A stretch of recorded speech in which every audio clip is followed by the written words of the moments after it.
광야 간조한 곳 건건한 땅 사람이 살지 않는 땅에 살리라. 그러나 무릇 여호와를 의지하며 여호와를 의뢰하는 그 사람은 복을 받을 것이라. 그는 물가에 심어진 나무가 그 뿌리를 강변에 뻗치고 더위가 올지라도 두려워하지 아니하며 그 잎이 청청하며 가무는 해에도 걱정이 없고 결실이 그치지 아니함 같으리라. 아멘. 하나님께서는 온 우주 만물과 또 이 세상 천지 만물을 창조하셨고 모든 생명도 창조하셨고 우리들의 인생도 창조하셨습니다.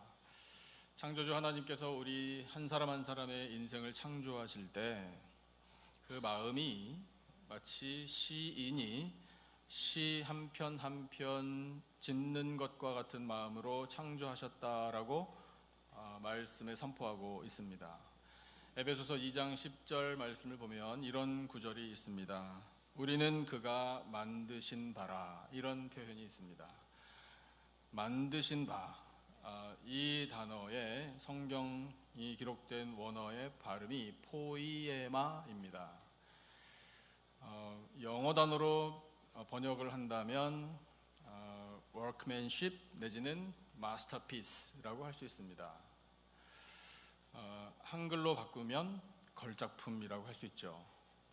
포이에마, 만드신 바라는 이 단어에서 포임이라는 시라는 단어가 파생됐습니다.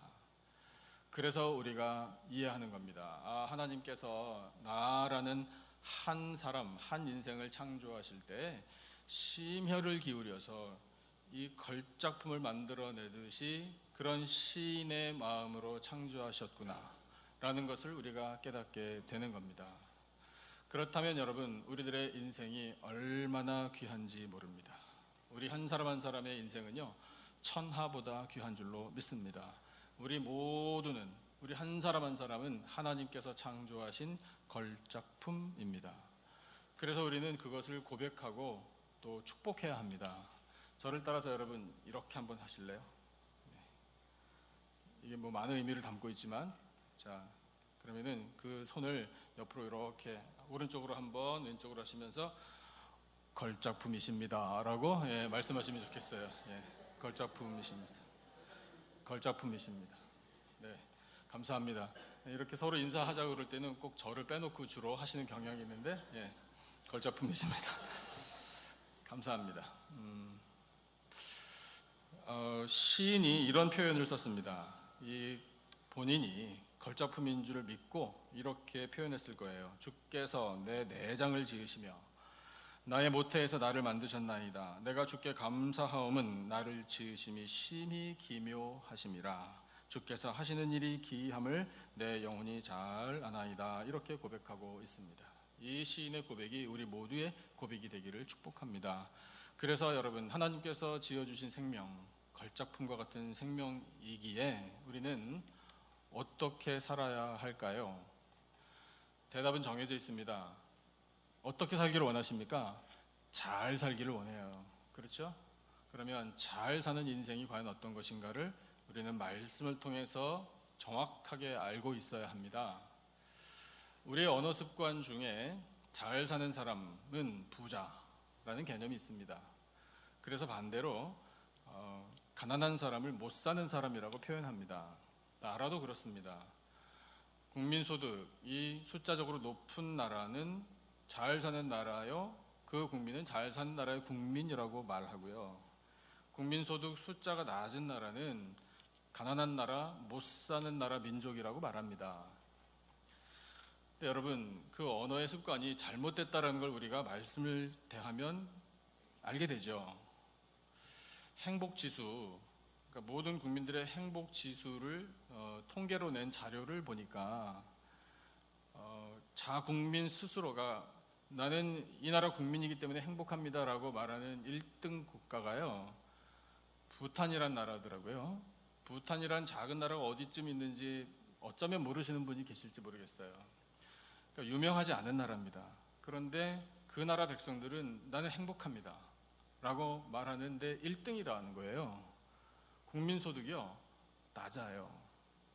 다른 나라들에 비해 가난합니다. 문명이 발달하지도 않았습니다. 그런데 행복 지수는 1등이에요. 그러니까 우리는 알게 됩니다. 민족이건 개인이건 간에 잘 사느냐 못 사느냐, 이것이 재물이 많고 적음에 달려있지 않음을 알게 됩니다. 그러면 진정으로 잘 사는 인생은 어떤 것인가? 우리 또한 답을 알고 있습니다. 하나님 뜻대로 사는 인생입니다. 사랑하는 성도 여러분, 잘 사시기를 축복합니다. 하나님 뜻대로 사시기를 축복합니다. 그래서 하나님 뜻대로 우리가 잘 살아야 할 텐데, 어떻게 사는 것이 잘 사는 인생인가를 배워야 되겠죠. 오늘 말씀이 그것을 가르쳐 주십니다. 먼저는 잘 못 사는 인생, 하나님께서 표현하시기를 저주받은 인생이라고 말씀하신 삶이 어떤 모습인지를 말씀을 통해 다시 한번 보겠습니다. 이렇게 살지 말라라는 하나님의 마음입니다. 5절 말씀만 같이 한번 읽어볼까요? 우리 5절 다 같이 한 목소리로 시작. 여호와께서 이와 같이 말씀하시니라. 무릇 사람을 믿으며 육신으로 그의 힘을 삼고 마음이 여호와에게서 떠난 그 사람은 저주를 받을 것이라. 아멘. 예레미야 선지자를 부르셔서 하나님께서 지금 이 말씀을 주실 때 하나님 마음이 상심해 있으심을 우리가 느끼게 됩니다. 그래서 선지자를 부르셔서 말씀을 주셔서 안타까운 마음으로 백성들을 부르시는 겁니다. 근데 그 백성들의 죄를 지적하시는 것이, 내 살아가는 백성, 내 선택을 받은 백성, 은혜로 세워진 이 이스라엘 백성들이 사람을 믿고 있구나. 하나님께서 진노하실 일이에요. 여러분, 생명은 분명히 하나님께서 창조하셨는데 이 인생들이 하나님을 믿지 않고 사람을 믿었다. 죄가 되는 거죠. 그러면 이스라엘 백성들이 어떤 사람을 믿었나? 우리가 역사를 성경을 통해서 살펴본다면, 어쨌든 권력이 있는 사람, 재물이 많은 사람, 나보다 능력이 많은 사람, 또 국가적으로 우리 이스라엘 이 남쪽 유다보다 훨씬 더 힘이 있는 나라, 우리에게 도움이 될 만한 나라를 의지했다는 거예요. 그리고 믿었다는 겁니다. 또 한 가지, 사람들이 자기 자신을 믿은 거예요. 여러분, 세상에 믿을 사람 없죠? 하나도 믿을 사람 없어요. 맞아요. 사람은요, 믿음의 대상이 아닙니다. 사람은 사랑의 대상이에요. 그런데 사람을 의지하고 사람을 믿다 보니 자기 자신을 믿는 거예요. 아무도 못 믿기 때문에 자기가 사는 거예요.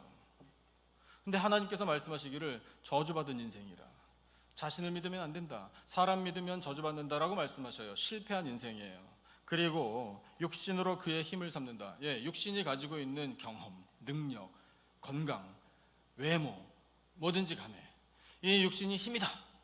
당장 눈에 보이니까, 그리고 이것이 도움이 될 것 같으니까 눈에 안 보이는 하나님은 일단 제쳐놓고 그렇게 육신으로 힘을 삼는 그와 같은 인생은 저주받은 인생이라, 망하는 인생이라 하나님께서 말씀하고 계셔요.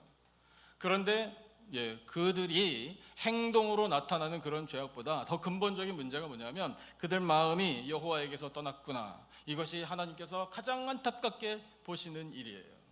마음이 하나님에게서 떠나버리는 것, 여러분, 이것이 저주받은 인생입니다. 그러면 여러분, 오늘 이 말씀에 우리들의 영적인 상태를 한번 비추어 보기를 원합니다. 여러분, 하나님과 친밀하십니까?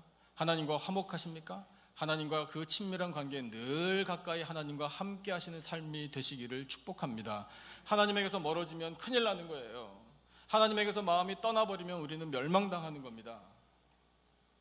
그러면 어쩌다가 이렇게 되었는가? 우리 알아요. 이것이 이스라엘 민족이요, 특별히 약하고 특별히 교만해서 그런 게 아닙니다. 여러분, 이것은 인간의 연약한 본성이에요. 원죄를 가지고 태어나기 때문에요, 이와 같은 변질될 만한 가능성들은 모든 인간들에게 다 있는 겁니다. 오늘 우리의 경종을 울려주고 계시는 말씀이에요. 여러분, 우리들의 마음이 하나님을 떠나지 않기를 바랍니다. 눈에 보이지 않는 하나님이라고 해서 하나님 소홀히 여기고 하나님 무시하면 안 됩니다. 여러분, 하나님께서는 오늘도 살아 계십니다. 그 하나님을 우리는 믿어야 돼요. 오직 하나님만이 우리 믿음의 대상이에요. 여러분, 모든 능력은 하나님께로부터 나오는 줄로 믿습니다. 그래서 그 하나님의 힘을 우리의 도움으로 삼아야 돼요. 그 하나님께 우리의 마음이, 쉽게 표현해서 착 달라붙어 있어야 돼요. 그 그 하나님께로부터 떠나버리면 죽는 거예요. 저주받은 인생이 이와 같은 인생이라고 말씀하시니, 여러분 이 말씀을 통해 오늘 우리들이 혹시나 하나님께로부터 마음이 조금이라도 멀리 떨어져 있었다면 다시 가까이 가는 복이 임하기를 축복합니다. 이와 같은 부정적인 사례잖아요. 교훈이잖아요. 이 말씀을 왜 우리에게 주시는가 하면 우리로 하여금 이와 같은 위험성이, 가능성이 우리에게도 있기 때문에 하나님께서 주의하라고 주시는 말씀인데, 여러분 이 말씀을 통해 우리들의 영의 상태와 우리들의 믿음을 한번 되돌아본다면 우리가 깨닫는 것이 있어요. 그것이 뭐냐면요, 견고한 믿음을 가지고 우리 살고 싶거든요. 믿음이 흔들리지 않기를 우리 스스로가 원합니다. 왼쪽으로 오른쪽으로 치우치지 않기를 우리는 간절히 바라요. 그런데 여러분 그것이요 쉽게 되는 게 아니라는 거예요. 단기간에 이루어지는 게 아닙니다. 여러분 믿음이 성장하는 게 그렇게 급속도로 이루어지는 일이 아닙니다. 여러분 우리들의 믿음, 우리 날마다 하나님께로 가까이 나아가는 이 믿음은요 오랜 시간이 걸리는 일이에요. 차츰차츰 하나님을 더 알아가고 더 가까이 가려고 우리가 애를 써야 가능한 일이에요. 여러분 투자하지 않고 되는 일 없습니다. 대가를 지불하지 않고 믿음이 성장할 수가 없어요. 그래서 우리는 대가를 지불해야 하는데 그 대가가 바로 시간이고요, 우리의 노력이에요, 우리의 정성이에요. 치열한 싸움이기도 해요. 그래서 이 신앙이, 성화의 과정이 시간이 오래 걸리기 때문에 우리 스스로 이 신앙을 여정이라고 표현해요. 긴 여행이라 이거죠. 긴 여행을 갈 때 여러분 여행 필수품이라는 것이 있지 않습니까? 그 여행 필수품 중에 우리 영적인 이 여정의 필수품 중에 필수품은 무엇이겠습니까? 바로 말씀이죠. 말씀. 앞으로 여행 다니실 때 성경책 가방에 꼭 넣어가지고 다니십시오 라고 권고해 드리고 싶은 마음도 있습니다. 그런데 저도 그런 경험이 있는데요, 가방 러기지를 이제 공항에서 체크인할 때 성경책 때문에 무게가 오버가 되면 거기서부터 갈등하는 거예요. 이 성경책을 빼야 되나? 무거우니까 성경책이. 그래서 성경책은 그래도 가지고 가야 한다, 다른 거를 빼야 한다, 뭐 이렇게 하기도 했는데, 여러분 그래서 여행할 때 반드시 성경책을 가지고 다녀야 한다라는 것도 좋지만 더 중요한 것은 뭐겠습니까? 이 신앙의 영적인 여정에서 우리의 마음판에, 우리의 가슴에 이 생명의 말씀을 새겨 넣어야 합니다. 하나님 말씀을 붙들어야 합니다. 그 하나님 말씀을 기억하기 위하여 최선을 다해야 합니다. 그와 같은 우리들의 노력이 있을 때 하나님께서 도와주시는 거예요. 그래야 하나님께 가까이 나아가고요, 하나님께서 죄악으로 여기시는 일들을 우리가 피하며 하나님 보실 때 합당한 삶을 살 수 있는 것입니다. 저주받은 인생의 모습을, 그 결과를 오늘 본문을 통해서 가르쳐주고 계시는데 6절 말씀을 같이 한번 읽어볼까요? 6절 말씀, 마음이 하나님께로부터 떠난 인생은 이런 결과를 맞이한다 라는 하나님의 말씀이에요. 6절 같이 읽어보겠습니다. 시작. 그는 사막의 떨기나무 같아서 좋은 일이 오는 것을 보지 못하고 광야 간주한 곳 건건한 땅, 사람이 살지 않는 땅에 살리라. 아멘. 사막의 떨기나무의 특징, 오늘 말씀에 보니까 습기라고는 찾아볼 수 없습니다. 건조해요. 건조하기 때문에 물을 필요로 해요. 그런 타는 목마름이 있는 것이 사막의 떨기나무와 같은 인생이에요. 사람이 살지 않는 땅에 외롭게 사는 것이 사막의 떨기나무 같은 인생이에요. 저주받은 인생의 결과입니다. 사막의 떨기나무가 성경 다른 본문에 나와요. 모세가 광야에서 불 붙는 떨기나무를 봅니다. 근데 떨기나무는 자체적으로 불이 붙어서 사라져야 정상입니다. 근데 모세가 볼 때에 나무가 사라지지 않는다라는 느낌 때문에 가까이 가서 본 거예요. 그때 하나님의 음성을 들었어요. 사막의 떨기나무라는 것은 원래는 그런 겁니다. 그런데 하나님께서 이적을 일으켜 주신 거죠. 그러나 이 사막의 떨기나무라는 이 비유의 말씀은 우리로 하여금 열매 없다, 허무하다, 복을 못 받는다, 쓸모가 없다 라는 것을 우리에게 깨우쳐 주시는 말씀이에요. 하나님께서 우리에게 간절히 바라시는 것은요, 내 사랑하는 백성들이, 나의 자녀들이 이와 같은 인생 결말을 맞이하지 않기를 원한다라는 것이에요. 여러분, 하나님의 마음이 느껴지십니까? 그러면 우리는 이와 같은 인생의 결말을 맞이하지 않기 위하여 하나님 말씀을 들어야 돼. 제가 아끼는 후배 목사님이 계십니다. 한국에서 제가 사역할 때 한 교회에서 섬겼어요.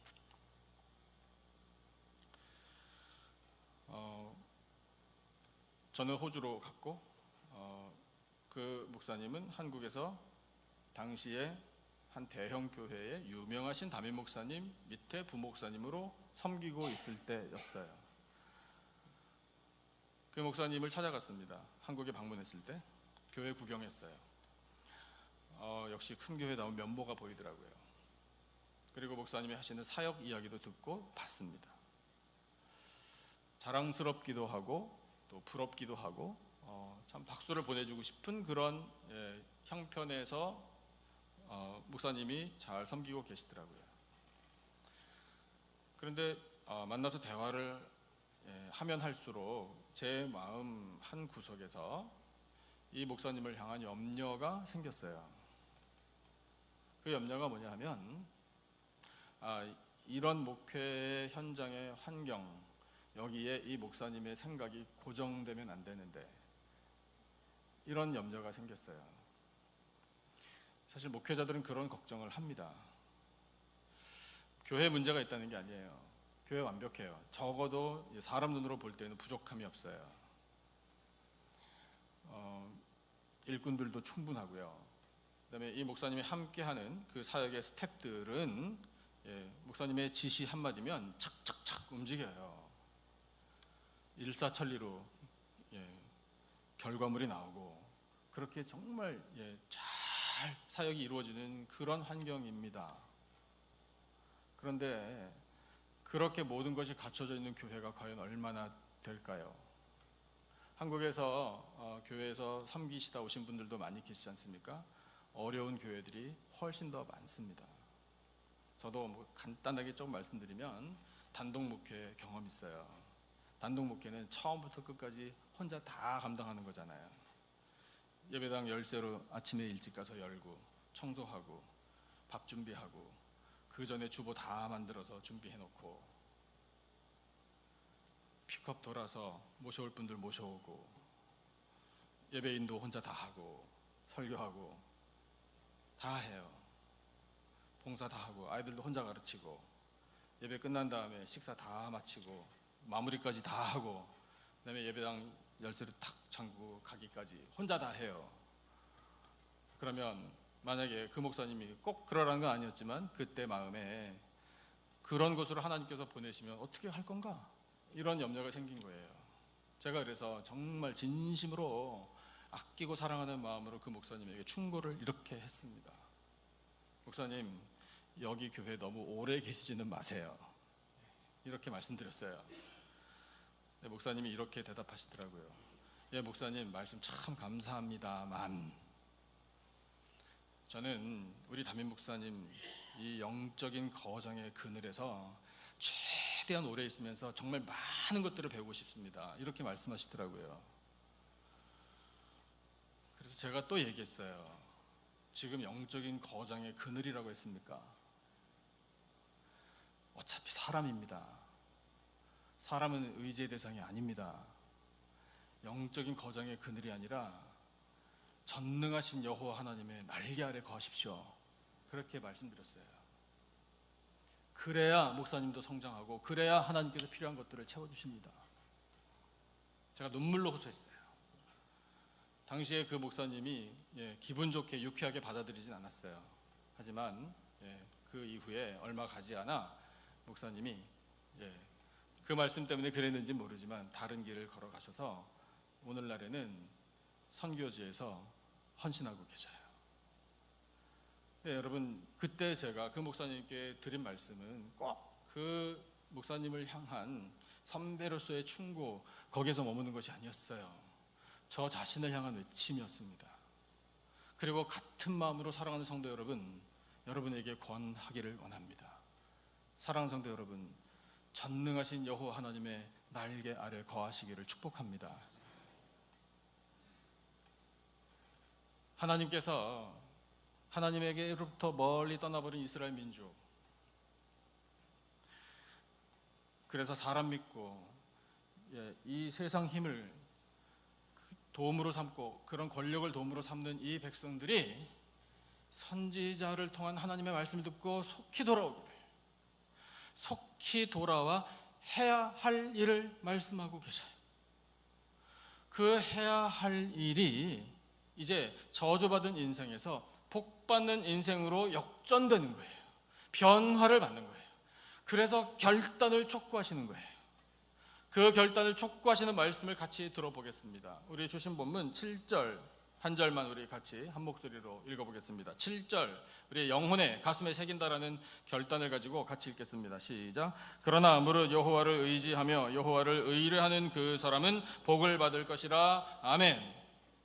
여호와를 의지하며 여호와를 의뢰하는 그 사람은 복을 받을 것이라 믿으십니까?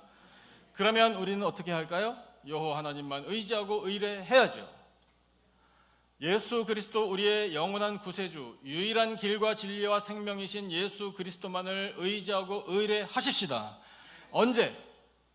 지금. 결단은 지금 하는 거예요.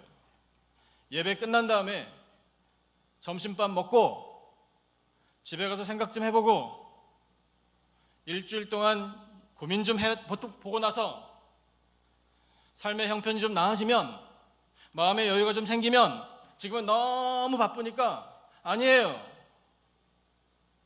여러분, 바쁘니까 기도하는 거고요, 시간이 없으니까 말씀 읽는 시간을 따로 정해놓는 거예요. 결단은 지금 당장 하는 것입니다. 말씀 지금 선포되고 있는 이 순간에 마음속으로 결단하십시오. 결단하고 오직 예수님만 의지하고 의뢰하시기를 축복합니다. 오직 여호와 하나님, 오직 예수 그리스도, 오직 성령님만을 의지한다라는 것은 다른 말로 표현하면 기댄다라는 거잖아요. 여러분, 기대세요. 사랑하는 분들끼리 그렇게 얘기하시잖아요. 프로포즈 하기 전에 나한테 기대라고. 보통 자신감이 있는 남자분들이 그렇게 얘기하시는 거 들으시고 결혼하셨나 모르겠습니다. 이 어깨에 기대라고, 이 넓은 가슴에 기대라고 그렇게 얘기하잖아요. 사람들끼리도 그렇게 말하면 그 느낌을 우리가 아는데, 여러분, 하나님께서 말씀하시잖아요. 여호와 하나님께 기대, 예수님께 기대. 왜 우리가 기대할까요? 나는 멀쩡히 내가 혼자 알아서 갈 수 있습니다. 천만의 말씀 얼마 못 가요. 갈 수 있을 것 같죠? 착각이에요. 못 갑니다. 우리는 스스로 서 있지도 못하는 연약한 사람들이에요. 인정해야 살아요. 그러니 연약한 우리들 바로 걷고 바로 세워지고 견고한 걸음을 걸어가려면 어떻게 합니까? 기대야죠. 예수님께 기대는 것이 승리의 길인 줄로 믿습니다. 의뢰하라? 맡기라는 거잖아요. 맡겨. 왜 못 맡기느냐? 하나님께서 말씀하고 계시는 거예요. 이 나라 운명을 여호와 하나님께 맡겨. 강한 나라들이 쳐들어온다고, 나라가 언제 망할까 염려만 하고 있지 말고, 두려워하지 말고 여호와 하나님께 나라를 맡겨. 여러분, 우리에게 똑같이 말씀하고 계셔요. 우리의 모든 인생을 예수 그리스도께 맡겨드리는 것이 의뢰하는 겁니다. 우리의 가정요, 예수님께 맡겨드리세요. 내 비즈니스, 직장, 삶의 주인이신 예수님께 맡겨드리십시오. 우리 자녀들요, 맡겨드려야 돼요. 하나님께서 키워주셔야 되는 거예요. 나라 마찬가지예요. 교회 똑같습니다.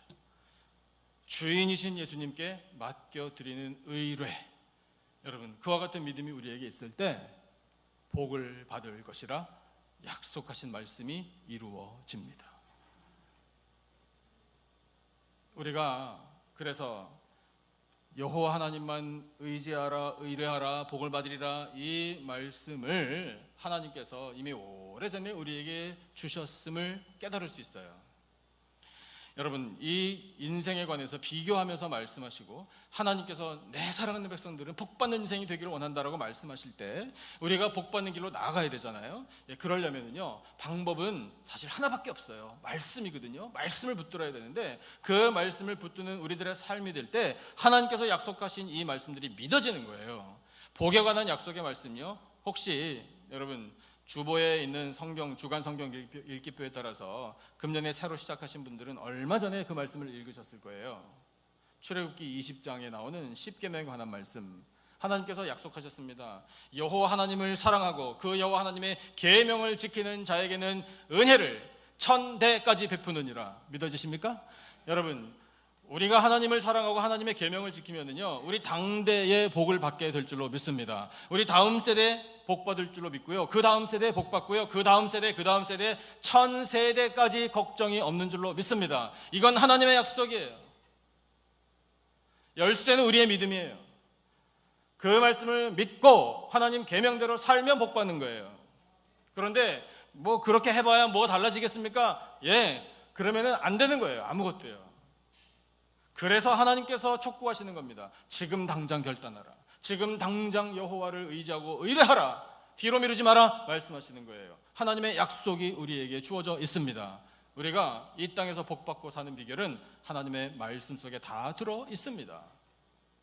그래서 하나님이 복받는 인생이 어떤 인생인가를 아주 아름다운 표현으로 우리에게 말씀 주고 계셔요.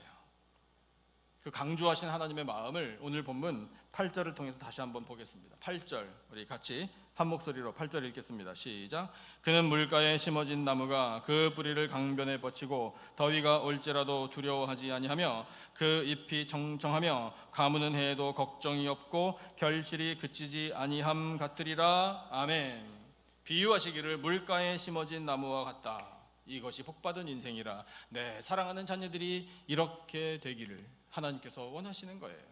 물가에 심어진 나무는 뿌리를 강변에 뻗치기를 잘한답니다. 그런데 혹시 더위가 오고 가뭄이 온다. 그래서 물가에 심어졌는데 그 강물이 말라버렸다면 그 나무는 덩달아 말라버리는가? 그렇지 않다는 거예요. 하나님께서 능력을 부여하시기를 뿌리를 뻗치는 능력을 부여하셨다는 거예요. 물가에 심어진 나무는 뿌리를 뻗치는 능력이 탁월하답니다. 탁월해서 비가 안 오고 강물이 말라버리면 물을 찾아 그 뿌리가 급속도로 나간다는 거예요. 땅속에서 일어나는 일을 우리가 어떻게 알겠어요? 그런데 하나님께서 말씀해 주고 계시잖아요. 강변에 뻗친 나무, 심어진 나무는 그 뿌리를 뻗쳐서 더위가 오건 가뭄이 오건 걱정할 필요 없이 두려움 없이 사느니라. 오늘 우리들의 인생이 그렇게 되기를 원하시는 하나님의 마음이에요. 그래서 겉으로 드러나기를 잎이 청청하다. 사랑하는 성도 여러분, 여러분의 인생의 잎이 청청하시기를 축복합니다. 그리고 결실을 계속해서 맺는다. 결실이 그치지 않는 삶을 사시기를 또한 축복합니다. 여러분, 이것이 하나님이 원하시는 우리들의 인생의 모습이에요. 그렇게 되려면 뭘 어떻게 하나? 돌아오라. 말씀을 들으라. 이 말씀을 붙잡으라. 의지하라. 의뢰하라. 여러분, 하나님께서 우리에게 들려주시는 말씀입니다. 이 말씀을 대하면 여러분도 어쩌면 이 본문이 생각나실 거예요. 시편 1편 말씀이 생각나실 텐데 제가 읽어드릴게요. 여러분 마음으로 한번 따라 읽어보세요. 복 있는 사람은 악인들의 꾀를 따르지 아니하며 죄인들의 길에 서지 아니하며 오만한 자들의 자리에 앉지 아니하고 오직 여호와의 율법을 즐거워하여 그의 율법을 주야로 묵상하는도다. 그는 시냇가에 심은 나무가 철을 따라 열매를 맺으며 그 잎사귀가 마르지 아니함 같으니 그가 하는 모든 일이 다 형통하리로다. 아멘. 사랑하는 성도 여러분, 삶의 형통함이 있으시기를 원하십니까? 그렇다면 여러분 여호와 하나님만, 예수 그리스도만 의지하고 의뢰하시기를 축복합니다. 예수님께서 요한복음 15장에서 또 비유의 말씀을 우리에게 들려주셨죠. 같은 맥락의 말씀이에요. 비유하시기를 내가 포도나무라고 너희들은 가지라고. 역시 잘 아시는 우리 교회 성도님들은 수준이 높으셔요. 말씀을 늘 기억하고 계시니 얼마나 복이 많으십니까? 우리를 가지라고 말씀하시는데 가지가 열매를 맺기 위해서 또 생존하기 위해서 필요한 조건은 딱 한 가지예요. 뭡니까? 붙어있는 거예요. 붙어있는 거. 포도나무 이 줄기에 가지가 붙어 있어야 열매를 맺죠. 근데 가지를 싹둑 잘라버리잖아요. 가지는 모릅니다. 오랫동안 축축해요. 그래서 자기가 살아있는 줄 알아요. 그러나 열매는 안 맺혀져요. 시골에서 농사 짓는 분들 많이 제가 찾아가면서 보면서 그걸 말씀 그대로인 것을 눈으로 확인했습니다. 정말 그래요. 그리고 다 마르면 불에 집어넣는 거예요. 이 가지가 살 수 있는 방법은 붙어있는 것밖에는 다른 방법이 없어요. 그러니까 사랑하는 성도 여러분, 형통한 삶을 살고 잎이 청청하고 결실을 맺기를 원하신다면 예수님께 잘 붙어 있으시기를 축복합니다. 그럼 예수님께 잘 붙어 있을 방법이 뭐냐 이거예요. 똑같아요. 말씀이에요. 내 말이 너희 안에 거하면 내가 너희 안에 있고 너희는 내 안에 거하느니라. 말씀이라고요. 예수님의 말씀대로 살아야 돼요. 예수님의 말씀을 이 가슴에 새겨야 돼요. 회개하라? 회개하는 거예요. 믿으라? 믿어야 돼요. 사랑하라? 사랑하는 거예요. 용서하라? 용서하는 거예요. 기도하라? 기도하는 거예요. 하나님 계명을 지키라? 계명대로 사는 거예요. 가서 제자 삼으라? 가서 제자 삼는 거예요. 나를 따라오너라? 따라가는 거예요. 여러분, 예수님 말씀대로 사십시다. 말씀대로 살아야 그 말씀이 내 안에 거하는 것이고 나는 예수님께 붙어있는 인생이 되는 거예요. 물가에 심어진 나무와 같이 복된 인생들이 다 되시기를 축복합니다.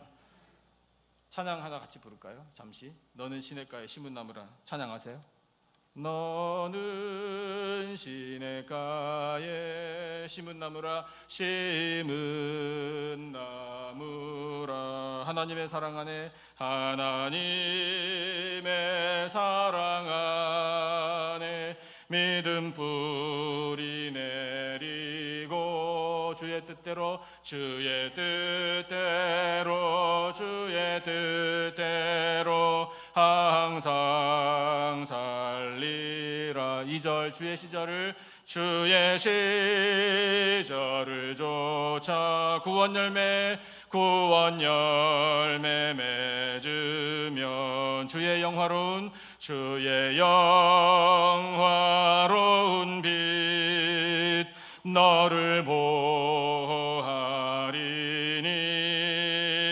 주의 뜻대로, 주의 뜻대로 항상 살리라.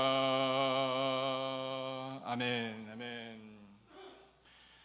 이번 목요일부터 토요일까지 부흥사경에 하나님께서 거의 강제적으로 우리에게 허락하신 느낌을 받아요. 부흥사경회를 강제로 하나?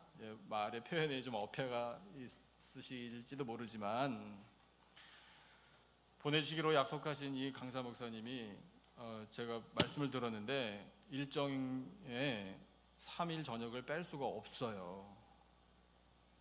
그러니까 세상 사람들 좀 격하게 표현하죠. 살인적인 일정이라고요. 정말 그분은 어떻게 사시나 몰라.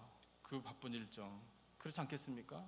예, 그 큰 교회 얼마나 하실 일이 많겠어요.